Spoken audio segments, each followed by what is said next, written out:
Halo cuy, balik lagi bersama gue. Di video kali ini gue mau mereview salah satu mouse yang menarik banget bagi gue, yaitu dari WM901, sebuah gaming mouse yang dual mode, bisa wireless dan bisa wired juga. Yuk langsung kita mulai aja reviewnya. Gue akan start dari kelengkapannya dulu.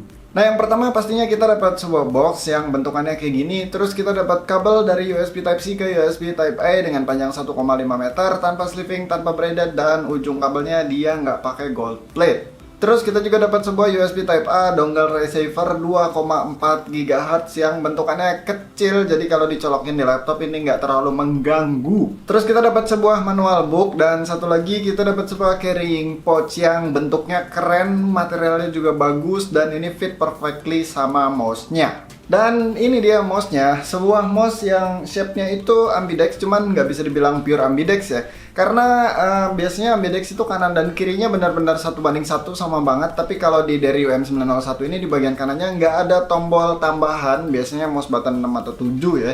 Yang ada tuh cuma di bagian kiri doang, jadi bisa disebut sebagai right hand ambidextrous. Dan untuk di bagian scroll wheel-nya dia udah dilapisin karet yang ada teksturnya, tapi karetnya menurut gua kerasa kurang grip ya, karena lumayan licin. Tapi gue suka nih, di bagian samping-sampingnya tuh ada aksen semacam diamond cut yang berkilau kalau kena cahaya. Itu nice touch, keren banget menurut gua.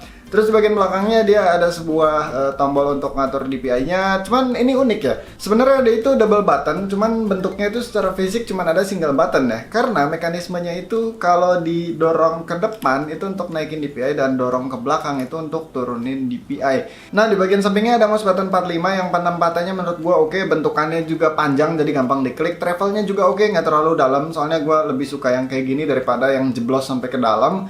Terus di bagian bawahnya ada sebuah side grip yang dia dikasih tekstur segitiga-segitiga gitu di boss ke bagian dalam. Cuman ini plastik ya, bukan karet, nggak ada rubber finish sama sekali di sini.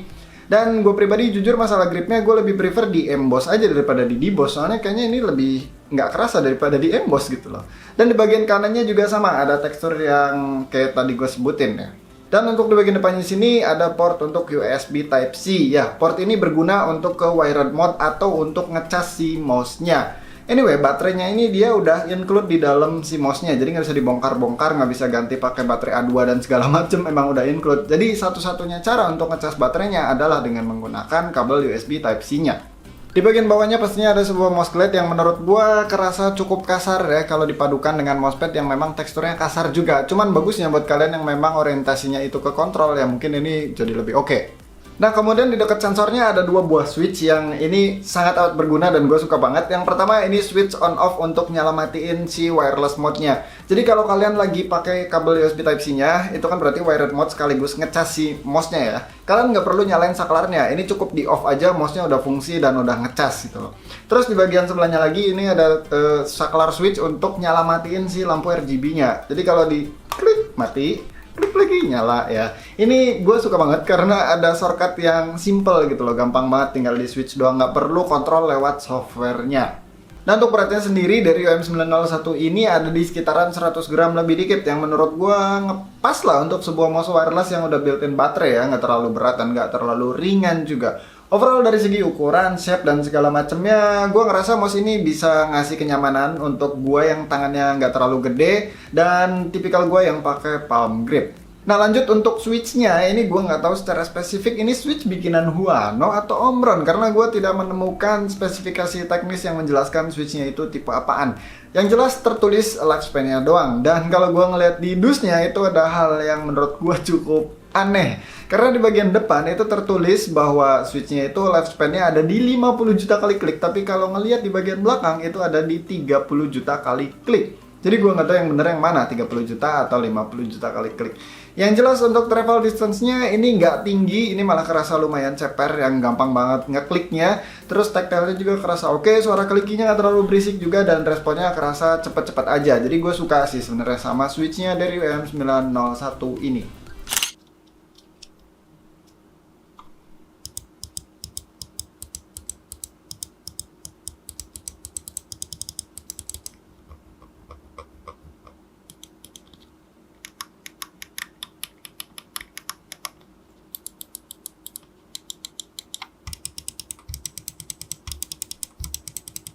Nah, untuk sensornya dia pakai sensor yang disebut sebagai ATG 4090 dan gue udah searching, coba nyari-nyari ini ATG itu sebenarnya sensornya siapa? Apakah Avago, apakah PixArt, apakah si Philips Twin Eye yang kayaknya nggak mungkin kalau pakai Philips, apakah Sunplus juga? Nyari-nyari ternyata nggak nemu, jadi ya udah gue sebut sebagai ATG 4090 doang, takut salah ya. Dan pas gue lihat speknya itu ternyata ATG 4090 itu speknya sama dengan Bravo Gaming Sensor yang dibawa oleh M908, dimana dia punya resolusi sebesar 6000 dpi dengan 150 IPS tracking speed, yang kalau ngelihat dari DPI dan tracking speed doang ini speknya udah di atasnya PMW 3325 tapi masih di bawahnya PMW 3327. Dan secara realita ini mas udah mumpuni menurut gua untuk main game kompetitif ataupun ya game casual sih udah overkill, dan kerjaan sehari-hari juga gua nggak ada masalah ya, mau main Photoshop, main Corel dan segala macam masih oke-oke aja. Kerasa cepat, nggak ada isu tracking loss, trackingnya juga lumayan oke. Berhubung gue juga bukan pro player, karena ini mouse bisa wireless dan bisa wired, mungkin muncul pertanyaan, apakah ada perbedaan secara performa dan nilai latency antara wireless dan wired mode? Jawabannya adalah secara realita nggak kenotis, susah banget buat kenotis. Mungkin secara angka di millisecond ya, mungkin ada perbedaan di 0, berapa millisecond atau berapa millisecond, dan setahu gua mouse wired ataupun wireless itu tetap punya latency, cuman minim banget gara-gara satuannya pakai millisecond, yang mungkin orang-orang nggak bisa notice tanpa alat apapun.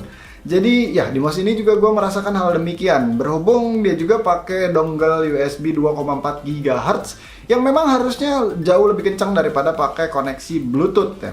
Terus karena ini mouse wireless juga, makanya perlu dibahas mengenai konsumsi baterainya. Dan di sini klaim dari Dairyu-nya, M901 ini bisa ngasih ketahanan sampai 18 jam penggunaan. Tapi realitanya ketika gue beneran ngetes sendiri dan beneran gue catat, paling borosnya itu dia cuma bertahan sampai sekitar 17 jam. Ingat, itu paling boros. Dan gue mau jelasin dulu keadaan dalam tes gue kali ini. Yang pertama, RGB-nya nyala full, nggak pernah gue matiin. Yang kedua, gue pakai polling rate mentok di 1000 Hz. Yang ketiga, gue pakai resolusi DPI di 800 DPI.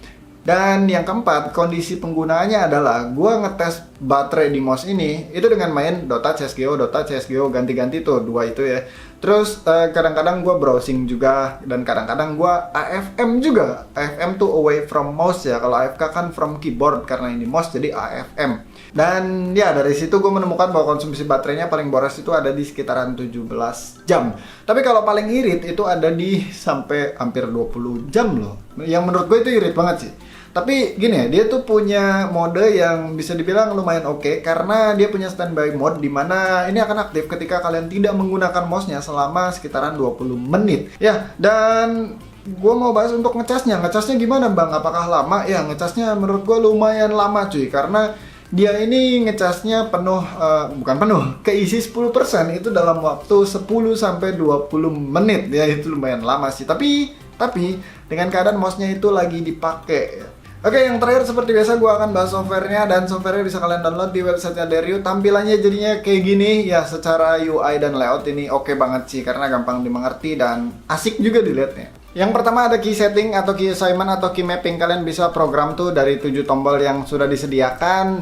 Terus di bagian kanannya ada pengaturan untuk polling rate, dan di bagian bawahnya ada indikator dari baterainya yang satuannya itu per 10%, bukan per 1%. Kemudian untuk tab kedua di sini ada pengaturan untuk DPI levelnya, dia disediakan 6 slot dan warnanya bisa kalian rubah. Di bagian bawahnya juga ada pengaturan untuk ngatur lampu-lampu dari indikator DPI-nya yang ditempatkan di logo Dairyu-nya. Di bagian kanannya ada pengaturan untuk mouse sensitivity, scrolling speed, dan double click speed. Untuk tab ketiga ada pengaturan untuk makro-makroannya. Dan yang terakhir ada pengaturan untuk lampu-lampuannya. Di sini modenya dikit banget, tapi di bagian bawahnya ada pengaturan untuk intensitas brightness dan speed transisinya. Di bagian bawahnya lagi ada semacam RGB value, kalian bisa ngepick warna di situ atau ngepick warna yang udah disediain di bagian bawahnya lagi. Oke, gue rasa reviewnya cukup, dan dia ini sebenarnya ada dua jenis cuy. Yang satu warna hitam, satu lagi warna pink. Cuman Dairyu ngirimin satu doang yang warna hitam doang, jadi gue nggak bisa kasih lihat yang warna pinknya. Dan untuk harganya M901 yang warna hitam ini ada di Rp450.000 dan yang warna pinknya ini beda Rp35.000, ada di Rp485.000. Yang ini barangnya nggak ada, anggap aja ada ya. Kalau kalian minat silahkan klik link di deskripsi di bawah, gue udah arahin langsung ke official store-nya Dairyu. Dan jangan lupa M901 ini sudah di cover garansi selama 1 tahun, mantap sekali. Oke, kesimpulannya untuk harga 450.000-an menurut gue mouse ini worth it banget, terutama bagi kalian yang memang butuh portabilitas lebih ya. Kelengkapannya udah pol, carrying pouch dapat, dan fitur-fiturnya juga bisa gue bilang udah lengkap banget tanpa melupakan dari segi performa, yang performanya udah bisa lah untuk main game sehari-hari. Tapi jangan lupa dia punya kekurangan, salah satunya mouse glide tadi yang menurut gue kerasa kurang smooth ya. Dan yang kedua paling dari segi penyimpanan dongle receiver aja yang tidak disertakan di dalam mouse-nya. Jadi kalian harus nyimpan dongle receiver-nya itu di carrying pouch atau di tempat-tempat lain yang menurut gue bakalan rawan hilang sih. Oke, itu aja videonya, thank you udah nonton, sampai ketemu di video selanjutnya, bye.